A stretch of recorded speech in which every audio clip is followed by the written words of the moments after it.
The Mitchell report has been eagerly awaited by the media, primarily to find out which names would be included so they could be hounded into submission.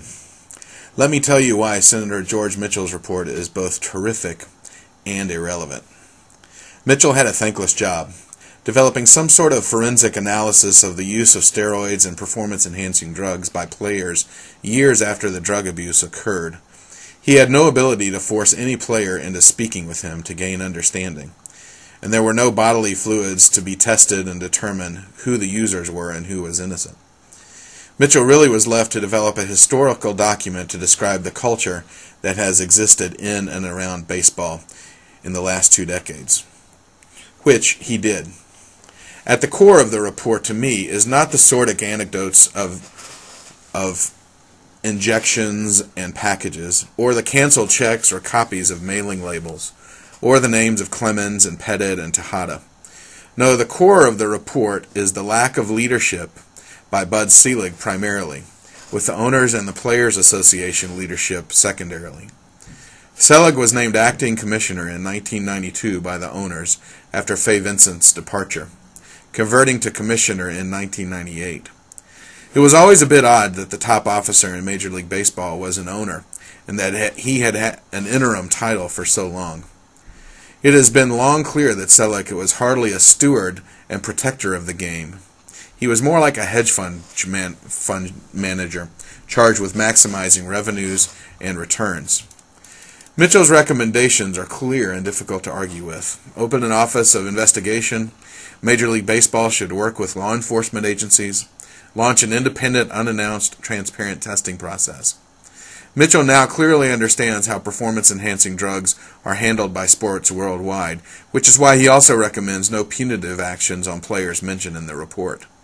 He knows that the names he's listed cannot be proven with blood tests, and the names absent cannot be guaranteed to be clean. This is the core of why I think the witch hunt regarding Barry Bonds has been both sophomoric and ignorant.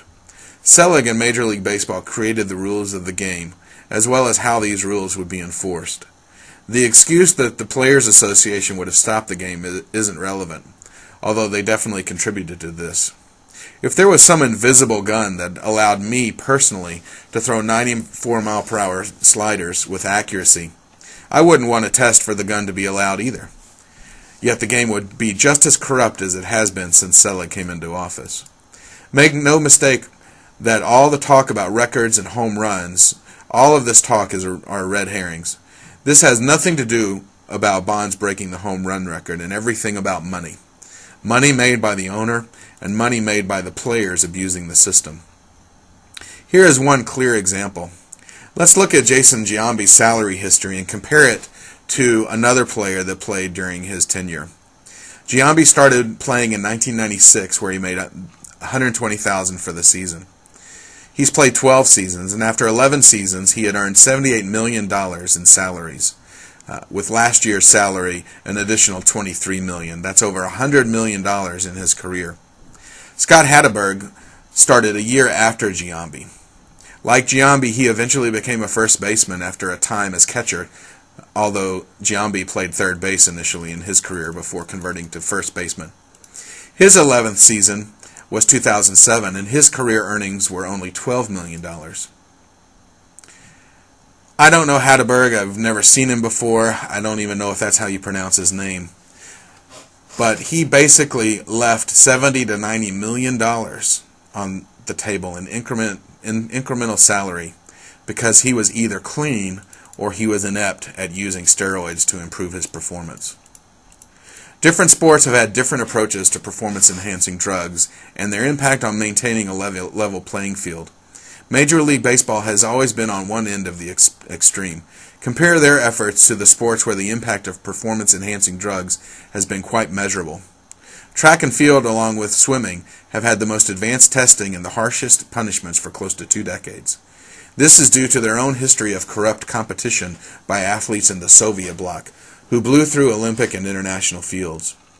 World records were lowered by seconds rather than hundredths of seconds, and the stewards of the sport determined that something had to be done.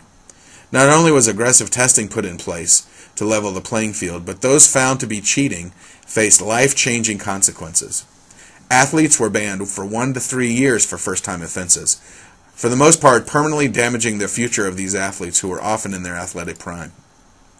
America looks to the Mitchell Report and will likely clamor along with whatever ESPN et al. Has to say about all of this. Mitchell is right that we should not look past but look forward, and that should begin by looking at Major League Baseball's future without Bud Selig and Donald Farrer. This is CC. Thanks for stopping by.